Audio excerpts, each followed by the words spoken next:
Bonjour et bienvenue dans Région Sud Terre de Jeux. Aujourd'hui, nous sommes à Hyères pour la deuxième édition de la Roca Cup. Et nous allons rencontrer l'organisatrice Flora Hasner. C'est parti!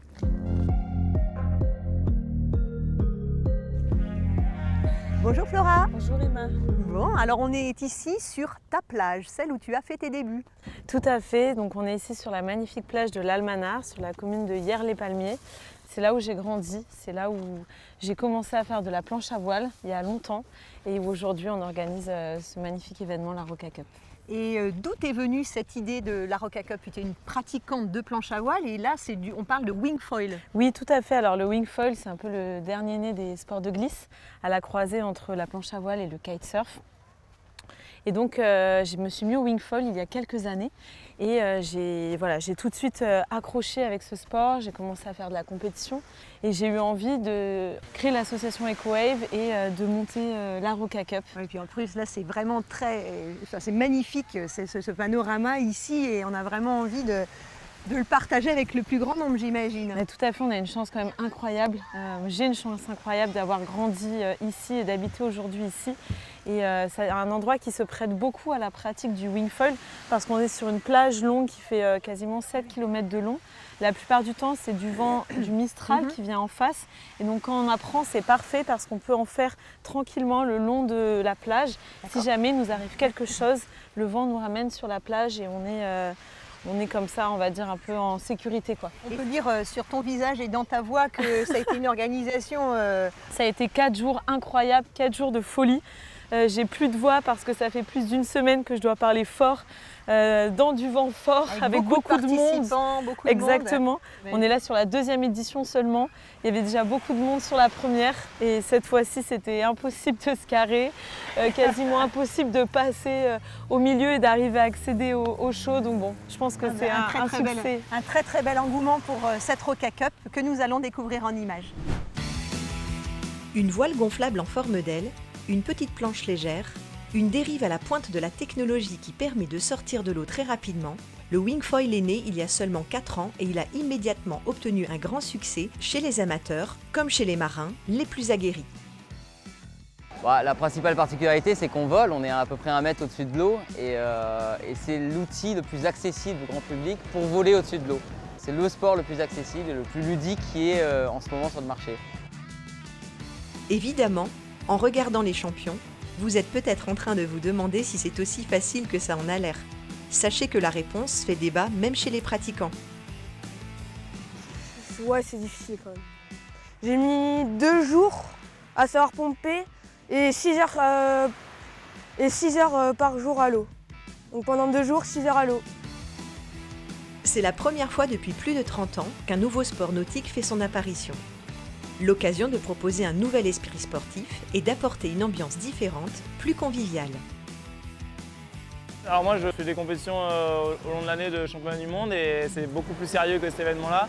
Là c'est vraiment un événement convivial et c'est ça qui fait du bien, ça change. Voilà, de pouvoir être avec ses amis et juste profiter de l'événement, des conditions, plus que penser qu'à la compétition, quoi. En seulement 2 éditions, la Roca Cup a su imposer son style. Un nouveau sport et une nouvelle ambiance sportive, décontractée et grand public.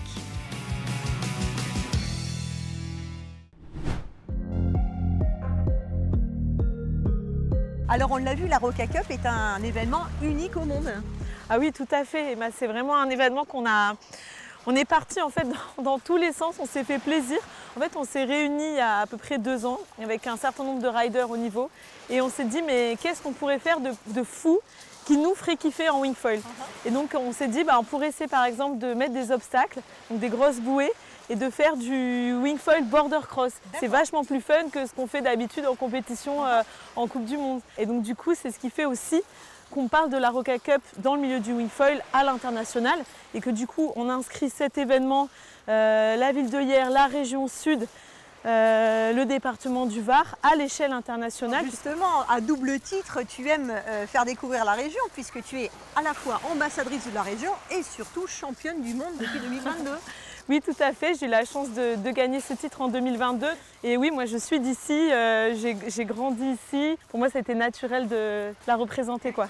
Donc on l'a vu, c'est vraiment un événement jeune, une pratique fun et dans toute la technologie employée, on est sur de la haute technologie. Oui, tout à fait. Il faut savoir déjà que le wingfoil, c'est un sport récent qui évolue énormément. Donc de mois en mois, on a des innovations qui se créent. Et donc en région, ici, nous avons des experts en la matière. Tout à fait. Il y a des marques, il y a des startups. On est quand même, je pense, un pays et une région assez à la pointe sur ce sujet pour ce sport. Alors justement, nous allons à la rencontre de la start-up locale qui produit des planches 100% de la région. Lorsque les planches de wingfoil sont bien faites, on n'a même plus besoin de voile. Un simple mouvement de balancier suffit. La fabrication de ces petites merveilles est un véritable défi, à mi-chemin entre l'artisanat d'art et la haute technologie. Un défi que l'entreprise Voga Marine a décidé de relever il y a 2 ans avec une contrainte supplémentaire, garantir des produits 100% français. C'est fabriqué ici sur place, mais aussi on a certains carbones qu'on a réussi à obtenir de la part de Airbus. Ils ont des fins de rouleau, ils ne peuvent pas les utiliser à cause de leurs normes qui sont très strictes dans l'aéronautique. Et ce sont des carbones d'une superbe qualité, du top qualité. Et nous, on récupère leurs fins de rouleau et leurs carbones déclassés pour les intégrer dans nos planches. Pour la conception, Voga Marine s'est associé à l'école d'ingénieurs en matériaux de Toulon, CITEC. Un moyen simple et efficace pour une start-up de faire de la recherche et développement de très haut niveau. Quand on regarde un petit peu la littérature, on se rend compte que même les grosses entreprises ne sont pas forcément dotées des outils qu'on a à l'université. Donc ça permet d'apporter ce petit plus technologique, ce qui fera la différence pour une entreprise française. C'est justement ce déclic technologique pour avoir quelque chose d'un petit peu haut de gamme. Ce petit cocorico, il n'est pas innocent. Ça permettra aussi de faire revenir du travail et des compétences en France. Aujourd'hui, l'entreprise Voga Marine est capable de fabriquer des planches de très haute qualité avec des matériaux de recyclage. La prochaine étape sera de rendre les planches elles-mêmes recyclables en utilisant des résines naturelles et pour cela, elle vient d'intégrer le programme Cèdre Ambition de la région Sud qui accompagne les entreprises dans leurs initiatives responsables. C'est une très bonne nouvelle pour mettre en place un programme de RSE qui permet d'une part d'atteindre nos objectifs de production en série locale, mais aussi de créer de l'emploi.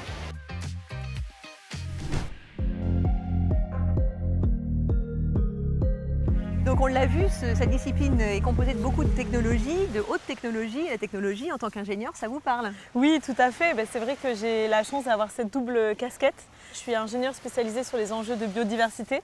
Et voilà, c'est ce qui, moi, me porte et c'est ce qui, moi, m'a poussée aussi à faire cet événement parce que je me suis rendu compte, après avoir travaillé pendant des années pour des parcs, des réserves, pour essayer de diminuer les pollutions qui nous touchent. Je me suis rendu compte qu'en tant que sportif de haut niveau, je pouvais avoir plus de voix, plus d'impact. Et d'ailleurs, durant ce week-end, vous avez participé, comme plus de 250 villes de la région Sud, 10 000 personnes, à l'opération Nettoyons le Sud. Oui, tout à fait. C'est une opération, une très belle opération que porte la région Sud et qui a été ici soutenue par de nombreuses associations, localement sur Hyères et aussi dans les communes alentours. Beaucoup de personnes qui ont joué le jeu. On est heureux et on espère que le message va passer.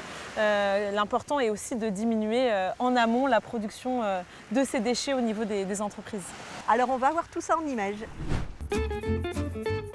Samedi 15 avril, comme partout dans la région, l'opération Nettoyons le Sud a un grand succès. L'occasion de remarquer qu'à la Roca Cup, plus de la moitié des stands sont réservés à des initiatives écologiques. Ici, par exemple, on peut apprendre à fabriquer ses propres produits de nettoyage, ce qui réduit considérablement les emballages. Pour moi, c'est super utile parce que c'est très respectueux des océans et c'est hyper facile à faire et hyper rapide en fait. En fait, on ne se rend pas compte, mais on ne prend pas le temps de faire ce genre de produits naturels. Et moi, je trouve que c'est super important. Ouais. En fait, ce n'est pas nouveau. Dans les années 60, les amoureux de la mer et des sports nautiques furent parmi les premiers à se soucier de l'environnement. C'est une asso qui a été créée il y a une 60aine d'années aux États-Unis par des surfeurs qui en avaient marre de voir leur environnement qui était pollué par les déchets aquatiques, par la qualité de l'eau qui leur donnait des maladies et par l'aménagement du littoral. D'une certaine manière, la jeunesse du wingfoil retrouve l'esprit des premiers surfeurs. Protection de l'environnement, repas végétariens et surtout l'amour de la mer et de la nature.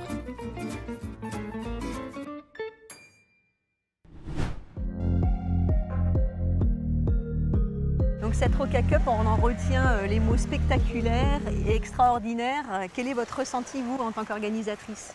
Et tout à fait, c'était incroyable. Et moi, ce qui me porte et ce qui me nourrit, c'est les retours que j'ai eus, que ce soit des athlètes, que ce soit du public, en partant, qui m'ont pris dans les bras et qui m'ont dit mais merci, c'était incroyable. Il y a des qui m'ont dit on n'a jamais fait d'événement aussi beau, tout le monde a le sourire. Et puis je tiens à remercier aussi les bénévoles, c'est quand même des amis qui viennent de la France entière et qui donnent une énergie incroyable. Et ça joue aussi et ça se ressent, et je pense que c'est tout ça qui fait vraiment l'esprit de cette Roca Cup. En tout cas, merci Flora de nous avoir donné des ailes durant cette Roca Cup. Et on se retrouve pour le prochain épisode de Région Sud Terre de Jeux prochainement. À bientôt.